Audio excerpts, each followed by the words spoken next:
जय महाराज जी की सभी को मेरा।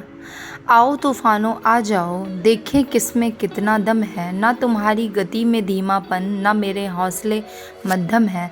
तुमको कुदरत ने तहस नहस करने की ताकत दे रखी है, पर मेरी डोरी सतगुरु ने अपने हाथों में ले रखी है।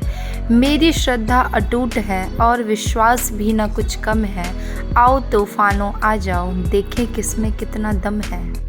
आज का विशेष अनुभव है नूर महल की बस यात्रा।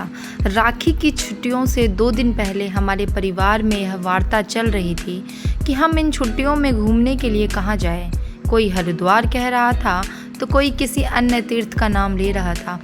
उस दिन चर्चा तो हुई, लेकिन कोई स्थान निश्चित नहीं हो पाया। अगले दिन मैं सुमिरन करते हुए किचन में खाना बना रही थी कि तभी मेरे कानों में जोर से आवाज़ आई, नूर महल। इन शब्द को सुनते ही मैं यहाँ वहाँ देखने लगी कि ये आवाज़ कहाँ से आई। सारा काम छोड़कर मैंने अपने हस्बैंड से कहा, हम इन छुट्टियों में नूर महल आश्रम चलते हैं। परिवार के सभी लोग मेरी बात से सहमत हो गए। छुट्टियों का समय था, ट्रेन की रिजर्वेशन तो नहीं मिल पाई, इसलिए हम बस में ही दिल्ली पहुंच गए। सोचा था कि वहां से लुधियाना तक की एसी कोच की बस ले लेंगे, लेकिन हमारे वहां पहुंचने तक वह बस निकल चुकी थी। तभी हमें लुधियाना जाने वाली एक प्राइवेट बस दिखी। हमने कुछ भी सोचा विचारा नहीं, बस में सीट है या नहीं है कुछ भी नहीं देखा, बस में चढ़ गए। जैसे तैसे कर पीछे की सीट मिल गई और हम बैठ गए। नूर महल आश्रम तक जाने की यात्रा शुरू हो गई। हम सभी बहुत प्रसन्न थे। उस समय बहुत गर्मी थी, लेकिन आज हमें गर्मी की चिंता भी नहीं सता रही थी। मन में बस यही एक भाव था कि हम सुमरन करते करते अपने आशु बाबा के दरबार पहुंच जाए। सच बताएं, हम चल तो दिए थे, लेकिन हम यह नहीं जानते थे कि कहाँ उतरना है, वहाँ से आगे कैसे जाना है। हम इससे पहले कभी पंजाब नहीं गए थे। बस अपने आशु बाबा के सहारे उनके नाम को लेते हुए आज हम चल दिए थे। जिसने बुलाया था अब वही हमें पहुँचाएगा। इसी दृढ़ विश्वास के साथ हम आराम से बैठे अपनी मंजिल की ओर बढ़ रहे थे। तभी एक सरदार भैया आगे की सीट से उठकर पीछे की ओर आए, इधर उधर यात्रियों को देखने लगे। एकदम से मेरे पति के पास आकर उन्होंने पूछा, क्या आपको नूर महल जाना है? मेरे पति ने सिर हिलाते हुए कहा, जी बिल्कुल जाना है, जय महाराज जी की। कहते हुए वे वापस अपनी सीट पर जाकर बैठ गए।